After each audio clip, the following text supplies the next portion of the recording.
Hello and welcome to Volleyball State, a look at the sport of volleyball in 6 rotations and a proud part of the I-80 Club. I'm Jeff Sheldon. I'm Lincoln Arneal. Seated next to each other for what? You're in my space. For the Yeah. last time since we've been since we were on a boat, I can safely say this is America's sweatiest volleyball podcast right now. We are live at the AVCA Block Party, just steps from Pinnacle Bank Arena. Our original picture of this, right, is we were going to be outside with all the atmosphere and the ambiance and the sun shining down on our bald heads. And then we realized that our equipment really didn't like that. Yeah. In fact, my computer started shutting down repeatedly. So thanks to the great people at Gate 25, gave us a place to set up, and after a mad scramble, we're all set up here. Lincoln, this is the first time in a while I've been in the back room at Gate 25. It's good to be back. Thank you very much for all the fans and friends here helping us out. And, we've even got a roving reporter out there on the street. I'm going to see if we can see him. This is Jack Mitchell right here, giving us some ambiance from right outside the Railyard. It's a fun time. Let's take him off of here. But, Lincoln, this is so cool that we can be down here. We were talking yesterday during the media sessions in Pinnacle Bank Arena that everything here, this feels like a Final Four, right? They've got the neutral site court set up, and all the teams are coming in and doing media availability. Like, this is kind of crazy how they have created a Final Four like atmosphere to the very beginning of the college volleyball season. Yeah, I think the Nebraska team is kind of used to being have weekly media availability, but a lot of other teams do not have that. So whenever they get a press conference, have to set up at a podium and answer to was it the third estate or fifth estate? What is it? Is it answer to the press? Whatever. Yeah, the fourth estate. I got both of my guesses wrong. So it feels like a Final Four. Brand new scoreboard also inside Pinnacle Bank Arena. So it feels like a Final Four. We're doing a live show. The only special occasions for that too. So we got a lot of cool stuff. What we're going to do today, we're going to talk about Nebraska versus Pitt, the matchup. What does Pitt bring to this?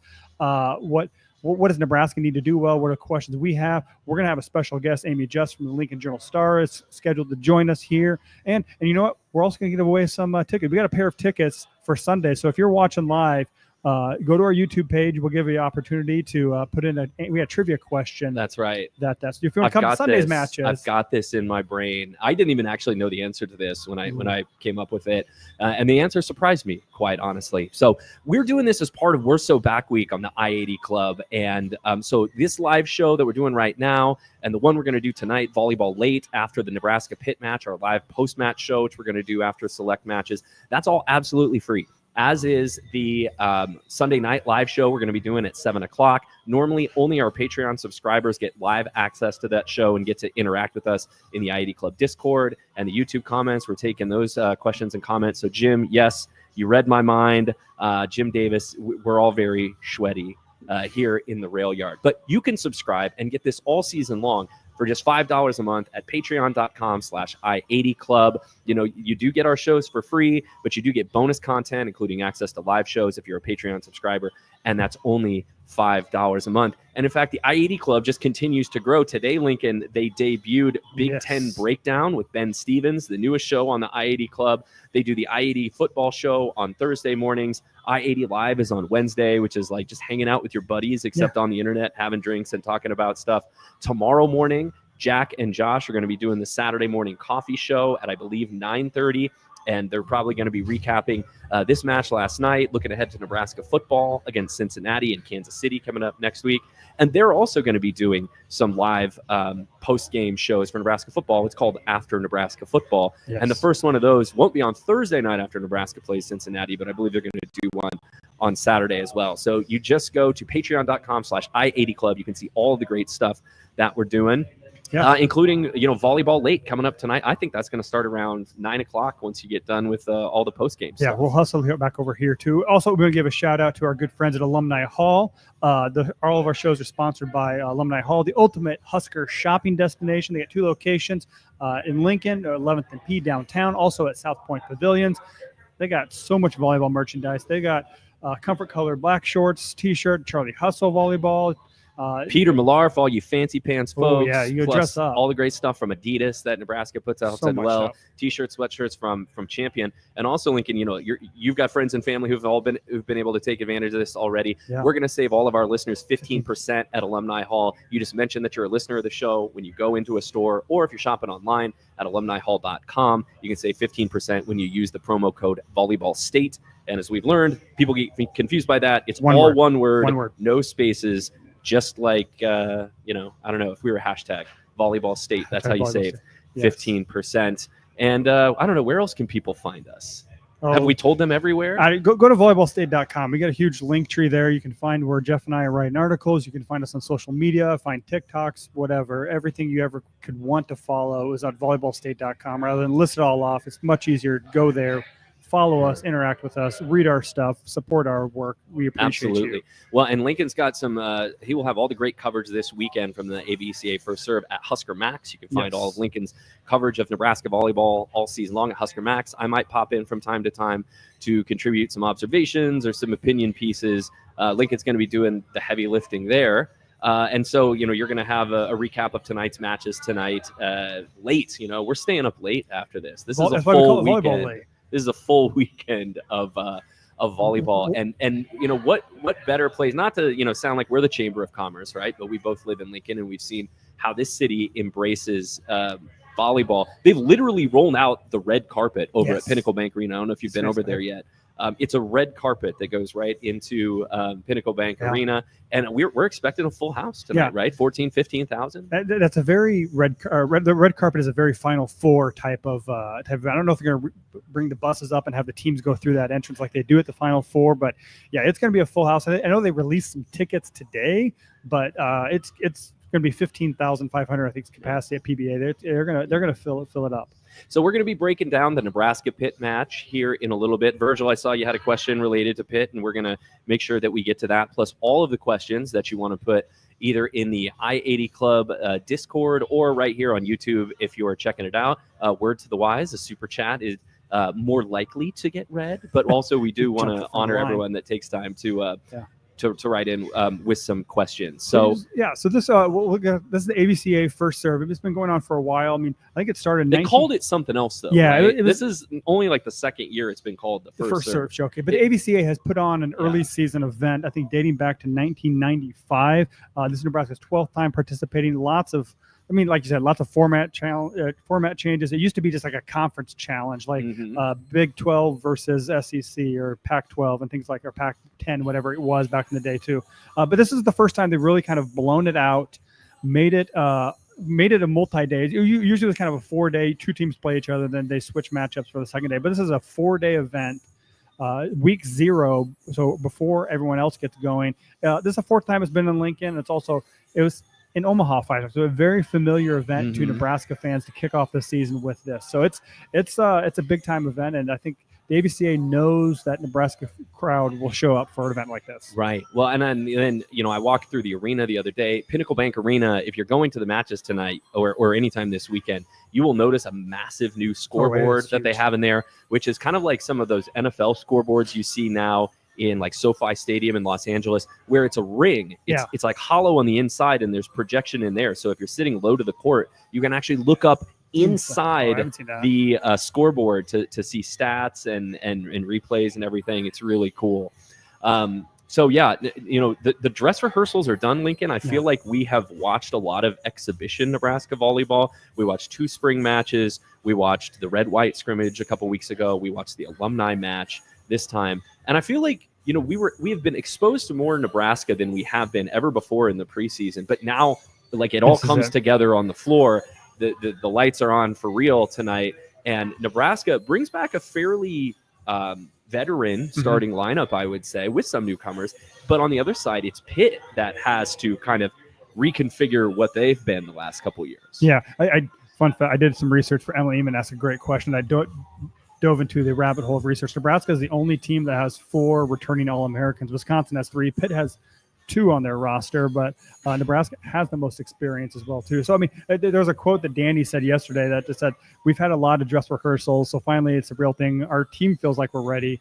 I hope what we're feeling in practice translates to the match tomorrow." So we've talked a lot about this is the Danny Bust boom era. We've kind of had, when is it officially start? Well, there's no more. Today is the first official match. I mean, how do you mean, from what you've seen from her? I mean, I feel like she's ready for it and just wants to get it over with and get on the court and play. She seems pretty chill about the whole thing, even if we're not, right? Like, there have been some great pieces written here locally lately about introducing kind of Danny Busboom Kelly, the person, the Nebraskan, to everyone else. We've known for a long time that she was one of the best coaches in the country. But, you know, Danny, from the limited time, you know, I've been able to spend around her as Nebraska's head coach, reminds me a lot of the Danny I knew as Nebraska's assistant. Pretty chill, seems fairly unflappable. You know, she'll get off the bench and yell some things, but just like, this does not seem like it is big to her. There's no foot tapping, there's no twitching. Like, everyone at Nebraska just seems kind of like ready to get out there and start playing. There is a lot of buzz and excitement. I mean, we're in the Railyard. We can see out the Railyard too. People are showing up. I mean, it's just under 2 hours before first serve. So people are here. They're making this into a big event too. And I think, I mean, we'll give a shout out to Evan Bland. Evan Bland wrote that for the Omaha World Herald. He wrote a really great dive into kind of her journey as an athlete to come here as well too. So, I mean, we've talked a lot about, I mean, Nebraska starts this season #1. They're the pick of the Big Ten coaches to win the league too. Do the expectations seem too high? I mean, yeah. So, I mean, I've been thinking about this for a lot, and it's good to have high expectations, but, you know, I think there's a difference between expectations and maybe I'll call it standards, right? Nebraska's been the #1 team in the country before, but, you know, everyone just sort of seems to take it for granted that this team is going to go back to the Final Four. And what I'm a little worried about, right, is they're going to lose a match or two this year. It's just, they're not going to go undefeated. Heck, they could lose this match tonight. If that happens, if they have a couple losses early, you know, maybe they go out to Nashville next weekend and lose to what I think is going to be a very excellent Kentucky team. How are people going to react to it? And what I would coach everyone to do is, like, nobody freak out if this team goes through some growing pains early, because yes, they're returning 4 All-Americans, both middle blockers, Harper Murray, of course, and the Setterberg and Riley, and even their back row players, you know, aren't rookies, but there's some new stuff that they have to contend with, and not the least of which is their new head coach, Danny Busboom Kelly, who, you know, is taking over for a legend, longtime coach John Cook. They've had, you know, 5 or 6 months now to be around Danny and see how she runs things. But tonight will be the first match that they take the court with her as their head coach. And, you know, she's going to communicate in ways that are different than John Cook. We've already heard kind of how practices are a little bit different. So anytime you make a change like that, there's going to be an adjustment period, and you hope that Nebraska's talent and their experience on the court is going to minimize that as much as possible. Yeah, I mean, but I think it goes back to the original point too. I mean, this is the standard at Nebraska. They expect to be in competition for conference crowns. They expect to be in the hunt for a national championship. They want to make the Final Four every single year.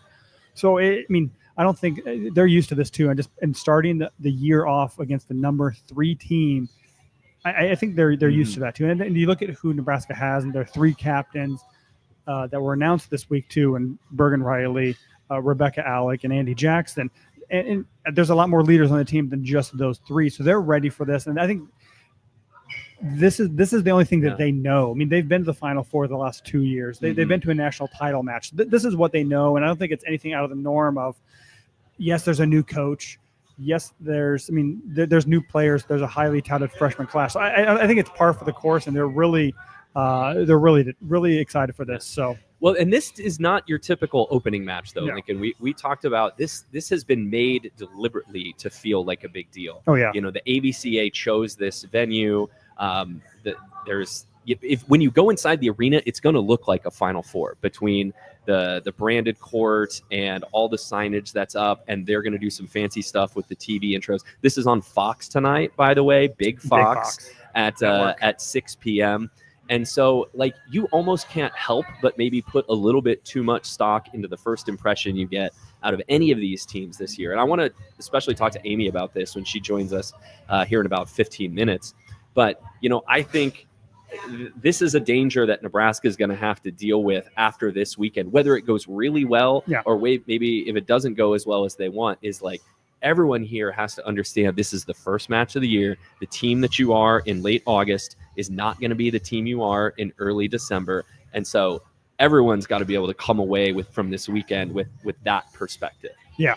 All right, so let's dive into the match a little bit too. Okay. We've talked about the hype around it too, but Nebraska versus Pittsburgh, this is the match that everyone wanted to see last year. They thought this was going to be the national championship match, and it almost was until both teams fell in the national semifinals. So it kind of reminds me of, was it mid-90s, 1994, where West Virginia and Nebraska both went undefeated. They wanted to play in the bowl game, but no, we're going to give you the kickoff classic the next year, to start the 94 season.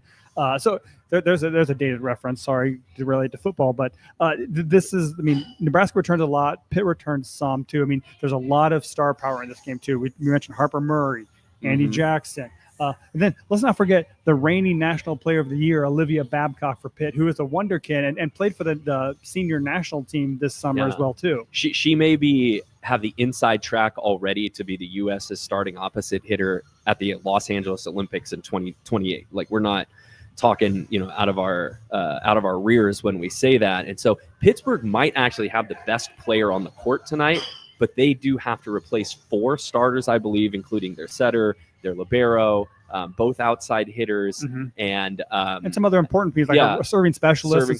So Pittsburgh is one of the best serving teams in the country last year. We'll get into all that here in just a little bit. Want to remind everyone that Nebraska, we talk about this as a very even matchup. Nebraska's dominated the series. This will be the 15th time that Nebraska and Pitt play on a volleyball court.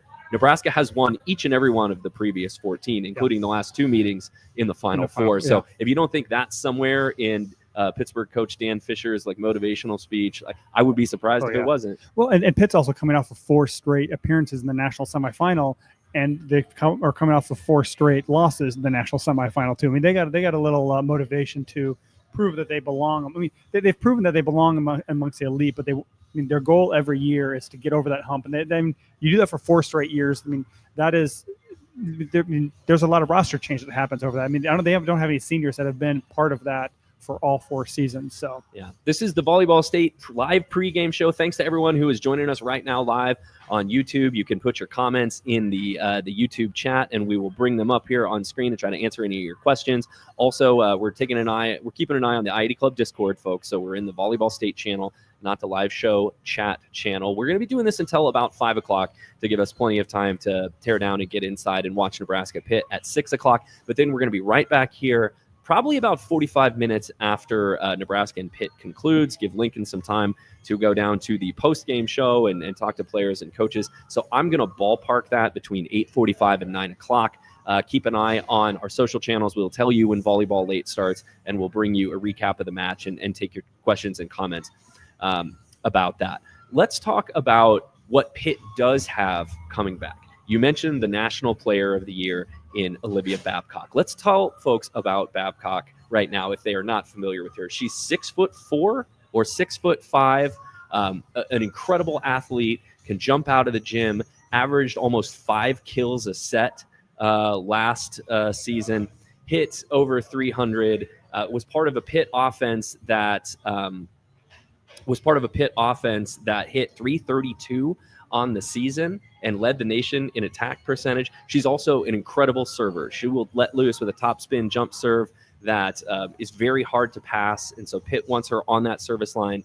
If you're Nebraska or any other opponent, you just have to hope that she doesn't run 3 or 4 points off that service line. You want to try to get a first ball side out as soon as you can. So that's kind of Nebraska's job one tonight, is to slow down Olivia Babcock, or at least make it so that she's the only one that's hurting you. Yeah, and that's what everyone tries to do. Is she's going to get her kills too. Can you limit what else they're going to do on the attack wise too? I mean, they're going to set Olivia Babcock front row, back row, all over the court too. I think the other thing that Pitt really does well is serving. I mean, they're one of the nation's elite serving teams too. I mean, and you could see 3 different jump servers tonight as well. And you in your article, I feel bad reading these stats because you did all the research. I'll let you handle that's this, all right. So we in my Husker Max piece today, which you still have time to read before the match starts, 3 things I'm keeping an eye on. Every time it feels like when we talk about a Nebraska big match, we talk about who's going to win the serve and pass battle, because it's so fundamental, getting in system, getting your opponent out of system. Pitt was probably the best team in the country last year at getting teams out of system. There's a stat called good pass percentage, which some people call in-system pass percentage, which is how many times do you pass the ball and get in system versus how many times your opponent passes the ball in system. It's a simple 0 to 100 percent scale. Pitt last year only allowed opponents to be in system on their serve 44.4% of the time. So over half the time Pitt served the ball, their opponent immediately was out of system. That's incredibly good. And if you look at that as a net, so like Pitt's passer rating compared to their opponents, Pitt was a fully 10 points better than their opponent, which means a lot of times, Lincoln, those rallies were won before Pitt even had to take a swing. Yeah, I mean, that's kind of dangerous. I mean, they may not have aces right away, but they'll get you out of system. So you have to send a free ball over or just aren't able to get a good attack, and it sets up that Pitt offense to do what they want to do, and it leads to a higher hitting percentage on them. So it all starts with that serving and what you can they get a lot of aces, but they also force you out of your comfort zone. Absolutely. Now, Nebraska, of course, never any slouch in the serve and pass game. Last year, Nebraska actually passed better than Pitt. They were in system off serve receive almost 60% of the time, which is kind of the Nebraska coaches' targets. If you're in system 60% of the time, you're going to be doing pretty good. Their opponents, 51.7. So Nebraska, not bad, like about 7 points better in good pass percentage than their opponents.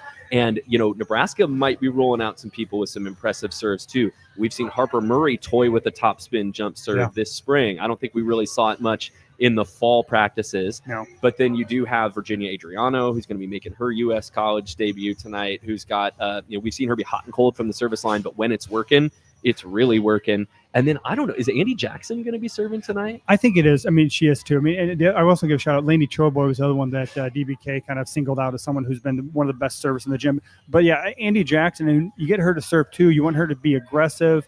But that also opens up a new dimension of what we saw during the spring of her hitting from the back row, that D ball, which I saw highlights of again pop up on social media this week. It is an impressive play just to get her from the back row. They can only run that in one rotation, though. It's after she serves. Where she serves. But on the other side of the net, Pittsburgh kind of has to reconfigure what they're doing from a passing scenario. All four of their primary passers from last year are gone.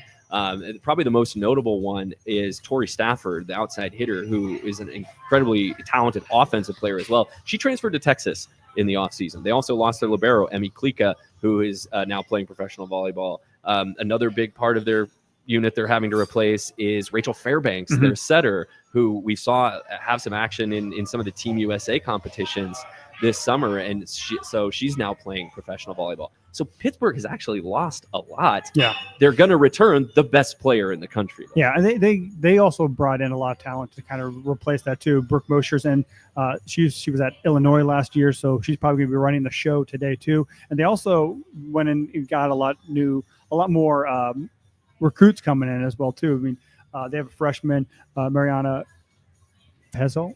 There you go. And then Dagmar Marais. And then they also got a transfer from Oregon, Sophia Gregory, as well. So they have a lot of options. None of them have ever played the game for them in Pitt, so it's kind of a question mark. And then also they're expecting a lot more out of Blair Bayless. Bayless came in as a very highly touted recruit, has done some really good things on the junior national team level too, and also looked really good in their scrimmage. But she kind of was that third outside hitter behind Stafford, and then Valeria Gomez as well too. So Valeria Vasquez Gomez. Vasquez Gomez. Do we know where was she in Love last year or PBF? She was the Supernova. Okay. She was on the practice squad for most of the season. Sorry, guys. Well, I should have known that. She was on the practice squad. She played in only a couple matches, but yeah, she was a draft pick by the Supernovas, so she was up in Omaha last year. Blair Bayless is a player to keep an eye on tonight. She's going to be one of the outside hitters for Pittsburgh. She was from, I forget which city in Texas, but she grew up in Texas, and like you said, was I think a top 10, if not a top 5 national recruit, and has just kind of had to wait her turn there. And she had 18 kills in Pitt's blue and gold scrimmage last weekend. She looks ready to go. She might be one of those 3 jump servers that Dan Fisher rolls out there. So, we've talked a little bit about the Pittsburgh newcomers.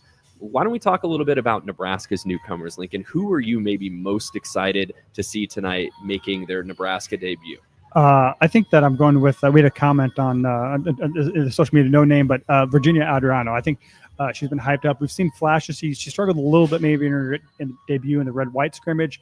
Chalk that up to nerves, because in her second time out, she looked a lot better. I'm just excited to see what she can do, and hopefully you hopefully the crowd and atmosphere doesn't get the best of her today, and you see her kind of relaxed, playing free, because I think she was kind of the wild card. She's a late addition coming over. She's played professionally in Italy, 6'5", and just is just so tantalizing with what she can do physically. Yeah. I think that there's going to be a lot of eyeballs wondering what she can do this year. Nebraska's second outside hitting position next to Harper Murray might not have a newcomer in it, but this is a big night for either Taylor Landfair or the freshman Terea Sigler making her college debut. We get a sense, I don't think starting lineups have come out yet, but we get a sense just talking to Danny Busboom Kelly that Taylor Landfair, the 6-year senior, the Minnesota transfer, is probably going to start. One of the reasons there is she's 6'5" and a good blocker. She's going to be across the net in those rotations from Olivia Babcock. And you want that blocking prowess to be there. But, Landfair and Sigler both haven't exactly set the world on fire offensively, about 26%, 28% respectively in kill percentage in Nebraska's 2 fall exhibitions, the alumni match and the red-white scrimmage. So one of the other things in my Husker Max story that I said I was going to keep an eye on was what offensively can Nebraska get from that second outside hitter position? Because if you can fire from both outsides and then opposites, we know these middles can put the ball away if Nebraska can pass.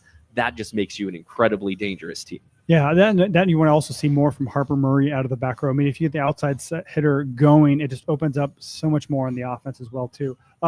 Before we kind of talk more about Nebraska, too, I wanted to jump back to Pitt. I mean, answer Virgil's question. I think. Oh yeah, let's put it up there on the screen. There we go. We talked to Dan Fisher yesterday during the pregame press conference, and he said everyone was a go. I mean, they had a couple of players miss with injuries too. Brie Kelly, I don't think she played in the scrimmage, but she is a good. I mean, in fact, she was in the press conference too, so it'd be quite unusual. Did you ask her? No, we did not ask her, but it'd be unusual to bring someone to the pregame press conference and then she doesn't play too. And also shout out Lincoln East graduate Mallory Meyer is I think we talked about they lost to libero last year. She is in position. I don't know who is going to start at libero too, but she's one of the options that will play DS. The question, that Virgil asked was, we had heard that maybe Brie Kelly might be questionable for this opening weekend. Had a bit of a hand injury, didn't play in Pitt's scrimmage last weekend. This is a really talented player. Babcock and Stafford kind of got all the headlines last year for Pitt. Those middles were really good. Brie Kelly and Ryla Jones. Brie Kelly, 1.8 kills a set, hit 497. So a coin flip every time you go up, whether you're going to put the ball away. That's really good.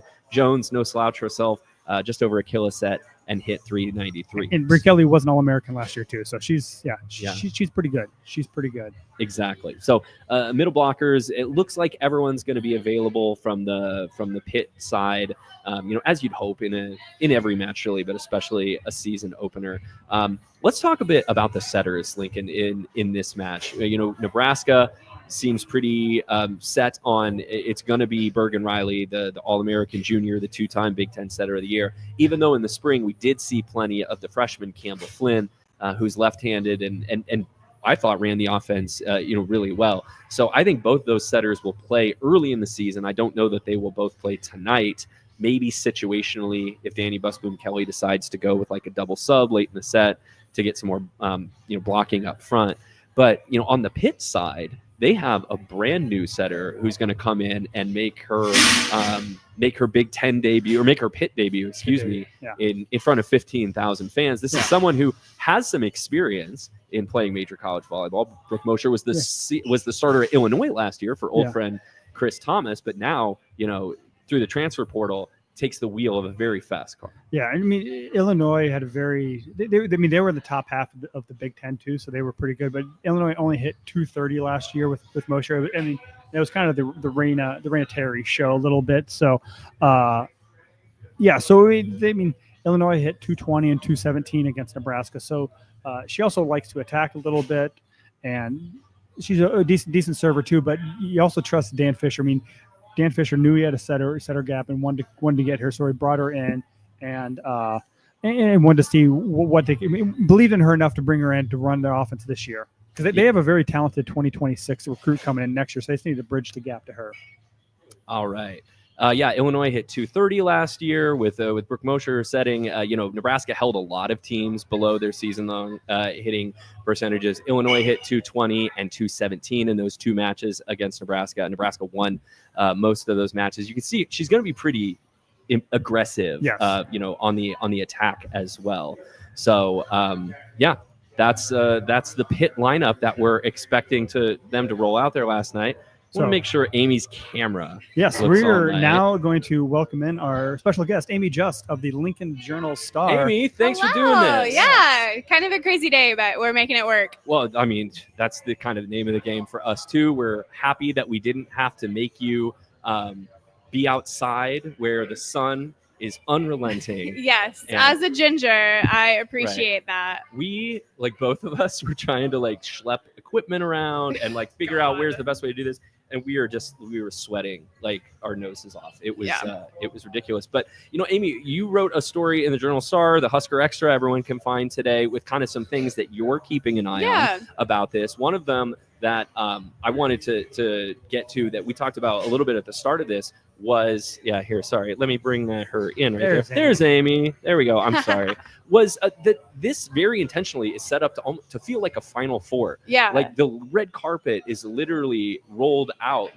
This does not just kind of feel like your standard season opener, and volleyball is sort of unique in that aspect that all of these teams get thrown together at the beginning of the season, and they're like, all right, let's see who's good. Yeah, I love it. Look, I understand the need to play teams that, smaller schools, teams that don't have as high a pedigree. I love that Vanderbilt is being involved in this, right? Mm-hmm. For those who don't know, first season in 40 plus years for them. Yeah. And they get to, partake in this, which is really cool. But yeah, no, it's definitely unusual when you compare volleyball to a bunch of other sports that other sports don't do this. And hopefully the nation is watching. What exactly does that allow the sport of volleyball to kind of have maybe over some of these other sports when they're throwing star-studded teams at you right away? Yeah, well, I love that it's week 0. Yes, there are good football games this week, including Farmageddon in Dublin tomorrow. That's the only one this week. It made me nostalgic because I was in Dublin a couple years ago. Kansas plays Fresno State this weekend. Sorry. Rude. This is a Jayhawk that we got here talking to us. Yes. So there are a few games, but this has the attention. Yeah. This event has the attention. It's nationally ranked teams going up against each other for the first week of the season. Not much else is going on, and you have to capitalize on the TV windows where they're available, and they're available, and I'm looking forward to it. Absolutely. Yeah. I mean, we've seen a lot going on downtown. You stopped by the mill yesterday. The Harper Murray has a special drink there too. We've seen her image projected on several buildings downtown too. I mean, how is Harper Murray built for this moment too? I mean, does all this publicity add a target to her back, or is she embracing the opportunities that come with everything that she's gotten this year? Yeah, I haven't talked to her specifically about this, but she has such a big platform, on TikTok specifically, where she calls a lot of the stuff out that she gets, her teammates get. And so I think she has become more comfortable in her skin where she's not really sweating the stuff that's not volleyball. Yeah. She's not really worrying about people who are mean to her and saying the most outlandish stuff about her. Yeah. And you saw that a little bit in the ESPN documentary that came out last year, where it did get to her. But I think she's, learned from that. Learn that people can be mean, but what they say about you doesn't matter. Yeah. Well, Lincoln and I were talking about this a little bit before we started the show. No one gets drug unwillingly into being the face of college volleyball, right? Yeah. You kind of step forward and you put your hand up for that spot. But when you do that, you kind of raise the expectation for what you're going to do on the court as well. Do you feel like, Harper Murray now, if you're going to put yourself in the position where they're calling you the main character, that you have to be the best player on the floor now? I don't know about that. I think she wants to elevate her game for herself, not for anything else. I think, she talked about this. She wants to be more consistent. That's the big thing she wants. We all know she's good. We all know she's great, right? Mm-hmm. But she wants to be more consistent. And I think when you are like the best of the best, that's all you can ask for, right? Is consistency. When things don't go well, you shake it off and just move forward. And I'm looking for that from her this season. Yeah. And that jump serve, please bring it out. We saw in the spring they tantalized us with. Bring it back. Speaking of expectations and kind of hype a little bit too, we had a question from Chris in our Discord. Emily Eamon came out with her top 20 returning players. She did. And 3 of the top 4 were Nebraskans. Bergen Riley was number 1. What's kind of your overall assessment of that? Do you think that's accurate? Is that just adding more pressure to what Nebraska's trying to do? Yeah, I didn't know if it was going to be Andy or Bergen number 1. I really didn't know, and I think it could go either way, right? I really think that with Nebraska having 6 in total? Yes. Including both liberos. Yeah. That's a lot of pressure, but I've said this before elsewhere, but I'll say it again. There's no bigger amount of pressure than they put on themselves. Yeah. Like, no matter how much pressure we want to put on them or the expectations we say, national championship or bust, like, they believe that and then some, right? So, yeah, it's pressure, but it's no more than they're already putting on themselves. Amy Just from Lincoln Journal-Star is joining us here on our live Volleyball State pregame show. We got about 20-ish minutes left in this. We're going to get out of here at 5 o'clock because John Baylor, the longtime volleyball broadcaster for Nebraska Volleyball, said he would take it as a personal insult if we went into their pregame show, and I don't want him mad at me. But another thing I do want to talk about, we've been able to talk with Dani Busboom-Kelly a lot since she has arrived in February. And kind of the number one question I feel like people always give us is like, how does this program feel differently under Dani, kind of than it did around John Cook? And we're starting to see a little bit of that in like how practices are run, and she's closer to our age, right? So it which feels is weird, right? Like I'm not ready for she's that. younger than me. Yeah. Ooh. Yeah. Old. You're old. I'm so heard it here old. first. But like, just are there things that you see already where you're like, okay, this does feel a little different, or I can tell this thing is different under Dani Busboom-Kelly than when John Cook was running the show? Yeah, like I actually have a personal story on this. Ooh. So I missed the Ord match for a wedding. And I Congratulations. told her, not mine. Oh, God, okay. I am so single. That hurts. But not my wedding, a wedding, one of my best friend's weddings. And I told her before, I'm like, yeah, like I'm not going to be at the Ord match, but I'll be at the Kansas match. And she's like, good, go to the wedding. Yeah. And I'm like, oh, John would have never said that. He would have been offended. You about it. Yeah. He would have never let me live it down. But I think you're seeing that, right? Like, some of like the players in the program are doing some like personal stuff that they wanted to do, right? Like she's allowing for that. Like Dani herself is taking personal time. She just had a baby. Like I understand that's difficult. Like 3 months ago. And so she is threading the needle on the work-life balance thing. And if she wants that to be true for herself, she wants that to be true for her team. And you're seeing that, and they love that, because when you're fulfilled both at work and in life, like things are just better. Absolutely. Wait, what? I mean, you mentioned that too. Do you think that that's just kind of like she don't want more media there too? Is that she wants? What'd you say? Dani doesn't want more media there, or how do you think that she's kind of welcomed back into the Nebraska bubble of? There's media over there. There's obligations you have to do. I mean, it's different than it is Louisville. I think she's handled that well. But she knew what she was getting into, right? Yeah, she did. I mean, she played here. She was an assistant here. Like, yeah, it's a little bit different, right? There are more outlets now that are covering volleyball. But, I mean, I just remember back when we were at that regional in Louisville 2 years ago, and Louisville's new basketball coach was having a press conference at the same time she does, and it was just all Nebraska media interviewing her about her team and Nebraska. And so she's gotten a taste of it over the years, but I'll never forget that.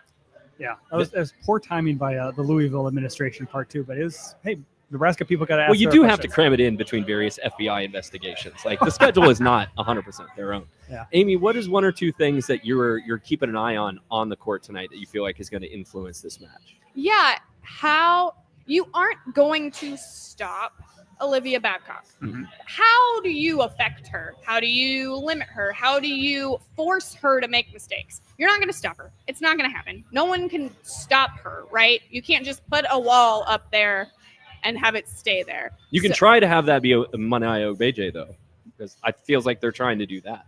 Maybe. But how do you limit her? How do you affect her? I think that's going to be a really, really big key for Nebraska, regardless of whatever personnel they put out. And then who's your L2? Yep. Mm-hmm. Yep. You know, like that's the big question I have. We kind of opined that we think it's going to be Taylor Landfair to start just because Danny's heaped praise about her blocking, and you want to have a big blocker going up against Olivia Babcock. Exactly. So I think that's who it's going to be. Now, if it stays that way for the entire match, I don't know. Yeah. But Well, I think they're going to do is that's 3 rotations where she can block. Yeah. But then you're going to see Sigler come in the back row Yep. because what we've seen from Sigler in the preseason exhibitions in the spring is that does not look like a freshman No. passing the ball back there. Also, she could take swings back there as well. So this could be, just a 1-for-1, 3 rotation substitution where you see them both play. yeah, that wouldn't surprise me either. I think Terea is going to carve out a nice niche for herself on this team this year. What that looks like, I don't know, but you can't keep her off the floor. Yeah. Mhm. She's inserted herself into the argument and made herself that she has enough skills both attacking and passing where it's going to be hard to keep her off. So, Amy, you have a lot of experience with John Cook. You've been out to his ranch. What is your favorite part about John Cook's ranch that you got to visit? The view, Oh, yeah. We saw that in Nebraska Public Media. This Yes. is amazing. that view is from his dining room. Oh. He built Larry Putney a bonfire, apparently. Did he? He did. He Did told he go me out that. and do that with you too? No, Oh. we went hiking instead, Okay. which was great. So the hike he wanted to take me on, there was still snowpack, like really, really deep. So we didn't do that one. So we did another one of his favorites, and it was amazing. It was so much fun. But yeah, no, John Cook and I are very similar in that regard. We love being outside. Anytime I get a free moment, I want to be in the mountains. So yeah, and I was a little offended. For the longest time, I was the only one that went out there, and I'm like, oh, okay, I guess I get to share it now with people. Larry's part of your timeshare, guys. Share with Nebraska Public Media. That's right. Amy, the last thing I'm going to ask from you, and we're going to put ourselves on the spot near the end of the show Oh, boy. as well, but do you have a pick for tonight? It will not be 3 sets. Okay. Safe answer, I think. Yeah. Wise. Why? Wise. Oh, no, I thought you said why. I was like, I think it's pretty self-explanatory. Don't you watch volleyball? Yeah, how dare you? No, yeah, it wouldn't surprise me if this goes 5. Mhm. I think Nebraska gets it done, but if Olivia is shooting her shot and there's no wall to stop her, Let's see. I have this somewhere in our show notes document. Olivia Babcock in the Final Four against Louisville last year, I think, had 33 kills. it was up there. something. I think It was something over like 30, that. but less than 35.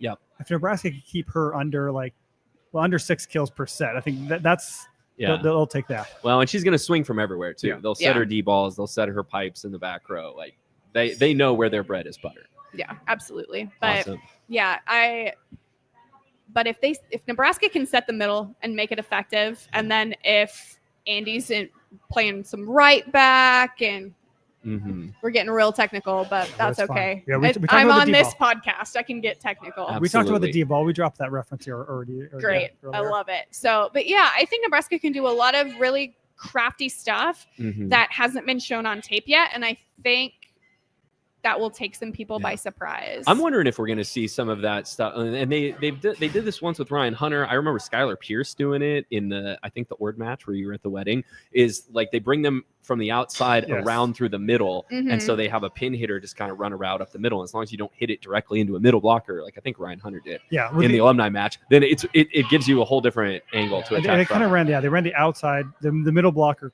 close to the pin, and then the outside comes tucked inside. Yeah. Danny has a lot of routes. Yeah. It's going to be exciting to watch. So Amy Just from the Lincoln Yes. Journal Star, thank you so much for being with us. We really appreciate it, and course we'll it. see you inside in just a bit. Yeah, enjoy it. I'm curious to hear what you guys have to say for the rest of your show. So thank thank you. Thanks, Amy. Appreciate it. Man, we're just happy we're not like sweating our faces off like we were Sorry. about an hour ago. Lincoln, would you be okay if we spend a couple minutes talking about the other match that is inside Pinnacle Bank Arena tonight? Of course, Nebraska Pitt at 6 p.m. After that gets over, right about the time that volleyball late is starting, we're going to have Stanford versus Florida, another matchup of volleyball blue bloods. Yes, I guess I grant you permission. Let's do that too. I think so. A couple major storylines too. I think Stanford. We talked to Kevin Hamley yesterday too. He said they only have 3 upperclassmen, right? Which I assume he means juniors and seniors. So they're going to be young. Who's going to be their setter? And Kevin Hamley also was very cagey with his discussion. He said 3 freshmen might see the floor. We asked them who those 3 would be. He said he would not tell us. So I mean, technically, they will all see the floor. Yeah, they'll see if they're out on the bench. It. They'll be like, "Look, there it is, right there." I see it. The big question that I have for Stanford is who's going to be their setter? Yeah. Right. They lost their All-American setter, Cammie Minor, who set them to a greater than 300 hitting percentage last year, has been dabbling in the Team USA programs, and I think could really challenge for a senior national team spot here in the next couple of years. She's gone. And so Stanford is going to go with either sophomore Taylor Yu or freshman Logan Parks, who is kind of a combination opposite hitter setter. We could see Stanford dabble with a 6'2" this weekend, which is if you're new to volleyball and that the term 6'2" doesn't mean anything to you, it's a 2-setter system where your setter continuously plays in the back row. So the setter goes through the 3 back row rotations. When it's time for them to rotate to the front row, they come out of the match and they're replaced by an opposite hitter, and the opposite, who is supposed to go to the back row, is replaced by a setter. So you just go back row setter, and that always gives you 3 attacking options in the front row. And Stanford, that's one thing that they've got in spades, is they have a lot of really good attackers. Yeah, we heard from Ellie Rubin is an All-American. Ipar Kurt. It's IPAR. Ipar is how you pronounce it. Yeah. Turkish. She had a sensational freshman season too. So they have just a lot of players who know how to terminate. Their middles are kind of Lizzie Andrews is back, but they kind of got a lot of new players as well too. Yeah, absolutely. Elliot Rubin, another player we were a little concerned that we weren't going to see her play because she missed some time in Stanford scrimmage. It seems like she's a full go. Yeah. She's an All-American. Has not really had a great match against Nebraska in her career. This is going to be the 3rd year in a row that Nebraska and Stanford play in the non-conference schedule. Nebraska has won the first 2 of those matches in 4 sets out in Palo Alto 2 years ago. And then last year, Nebraska really put a whooping on Stanford. They beat them 3-0 in the Devaney Center. They held a Stanford team that normally hit over 300 to like 100, I think.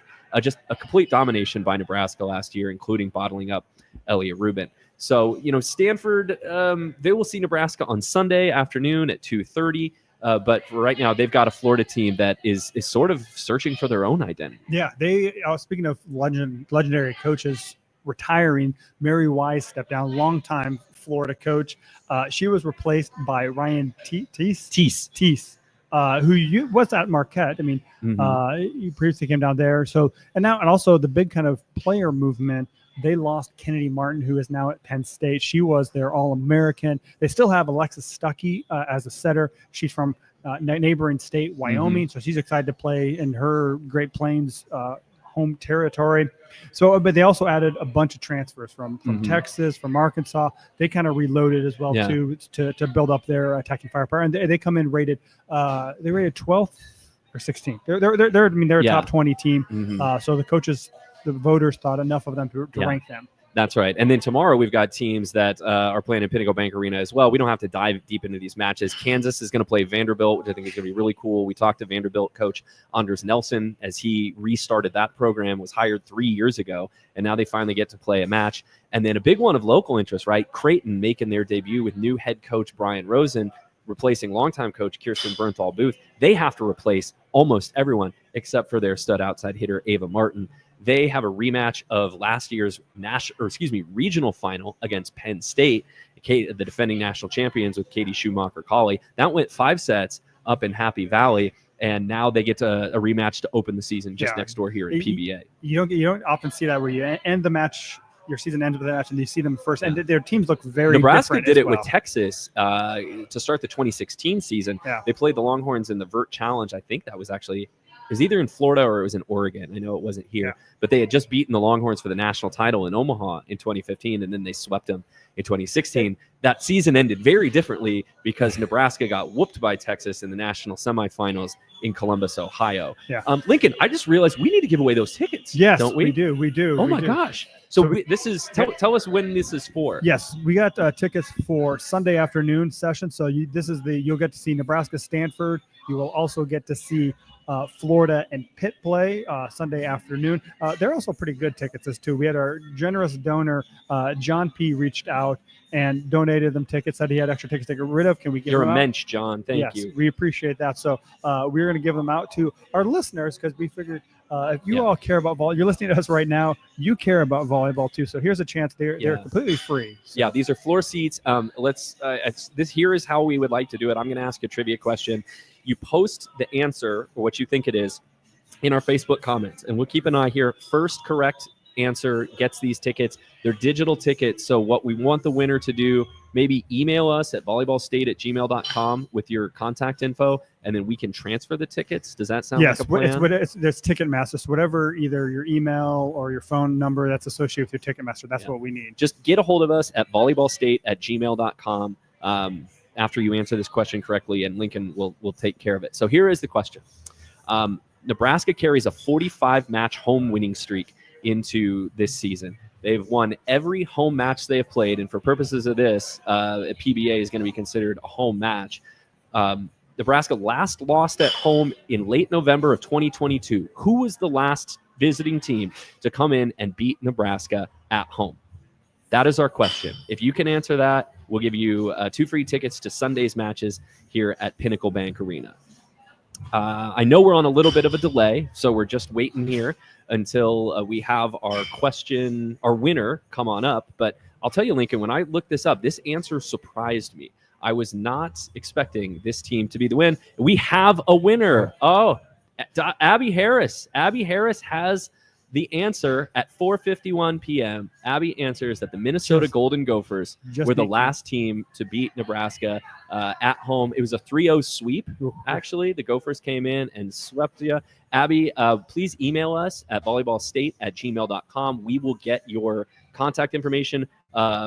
Abby says give it to the next person. And there was another correct answer, which was Keith Miles. Keith, if you need these tickets, you also have the correct answer of Minnesota. Please email us at volleyballstate@gmail.com, and we will make sure you get these tickets. Well, let's acknowledge Abby. Abby's smart. You're the winner in our hearts. Even though you don't get you're passing on the tickets. We appreciate not only smart but generous too. So thank you, Abby. Absolutely.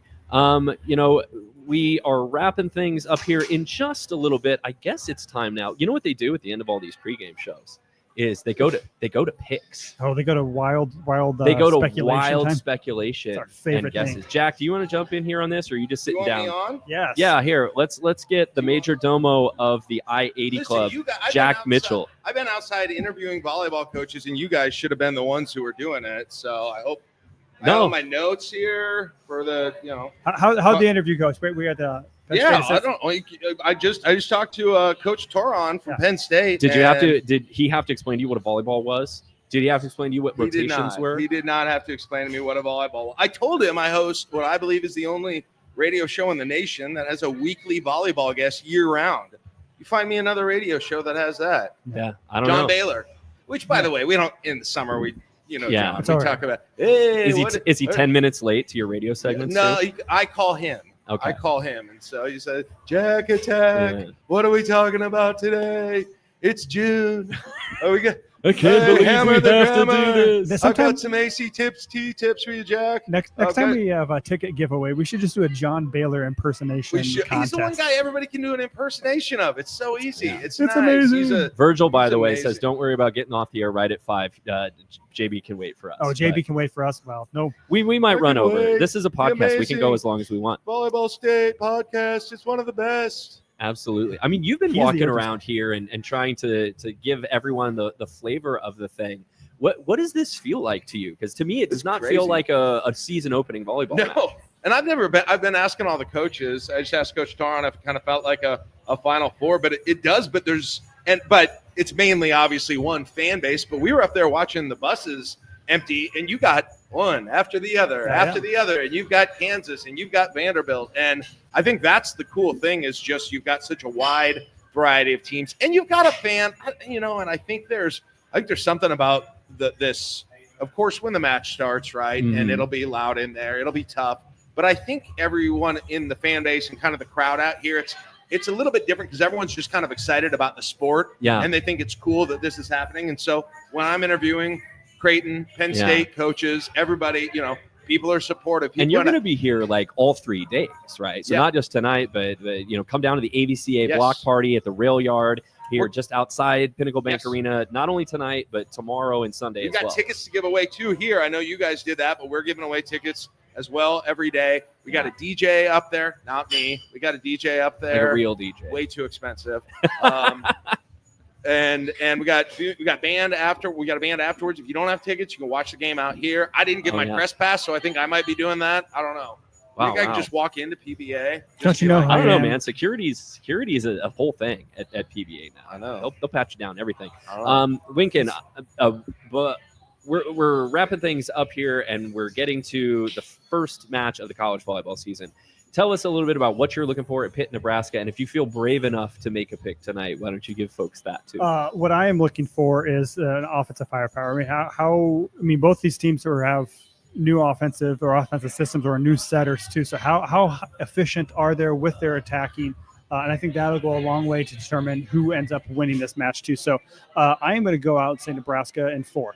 Nebraska in 4. I'm not even going to put a set on it because I feel like I'm always bad at that. What I'm looking for Nebraska, and if Tori Stafford were still on this Pitt team, and you have 2 All-Americans on the pin, and another one in the middle, even if you're replacing a setter, I'd probably give Pitt the edge.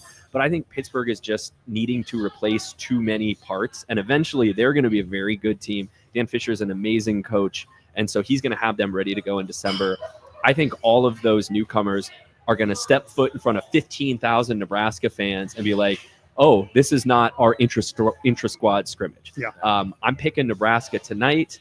And if it doesn't happen, we'll come back tonight on Volleyball late after the match is over and tell you why we think it happened that way. But I think Nebraska's got experience. They played against a really good alumni team.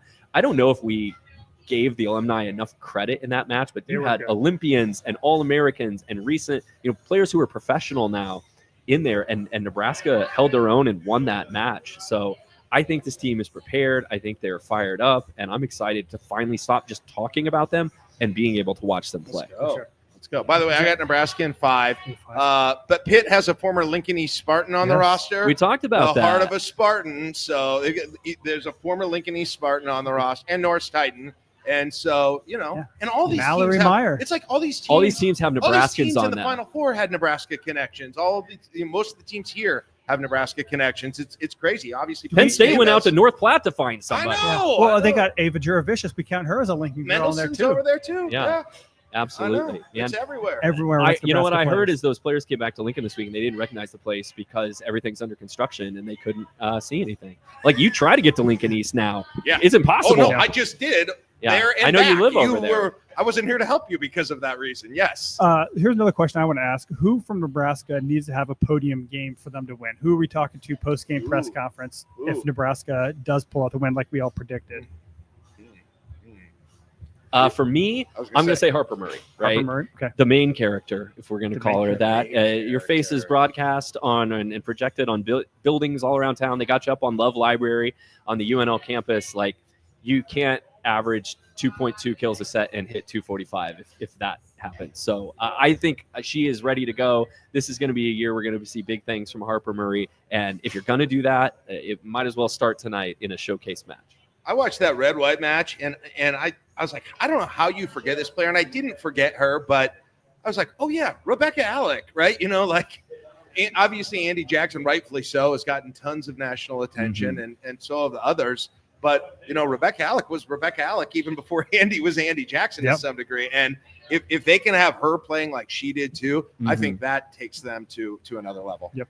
I'm going with Andy Jackson too. I mean, I think you need to have her hit a lot of kills, and a high percentage too. And I think if Andy Jackson can get more blocks, that's the one thing that's kind of been lagging in her game too. But if she has a big blocking night, that'll bode well for the Huskers. So we'll see if we're right when we come back here, back here tonight for Volleyball Late, our live post-match show. During the season, we're going to be doing this periodically, probably not after a Saturday or a Sunday match, but maybe Friday. Certainly if they're playing a midweek game, a Tuesday, Wednesday, Thursday, we'll come back with a live post-match show, Volleyball Late. That's usually 30 to 45 minutes after the end of the match to give Lincoln some time to go do his post-game duties, read all of his coverage at HuskerMax.com. Join us right back here. It's live and free for everyone during the We're So Back week with the I-80 Club. And I'm sure Jack and Josh are going to be talking about this on the Saturday morning coffee show. I think you guys might be joining us if you if you're awake by that point. I'll be up. I never sleep anymore. We'll have you on and we'll talk about whatever happened tonight as well, in addition to Volleyball Late. Live shows like this, like our regular Sunday night live shows at 7 o'clock Central and our live Volleyball Lates. During the season, that's only going to be available to our subscribers. So for just $5 a month,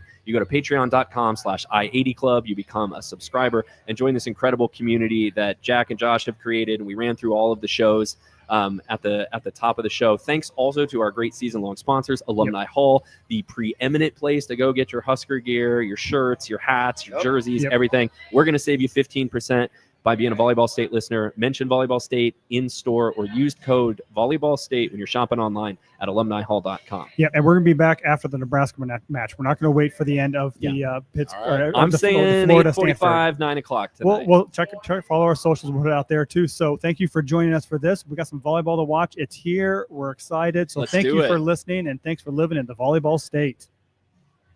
Yeah.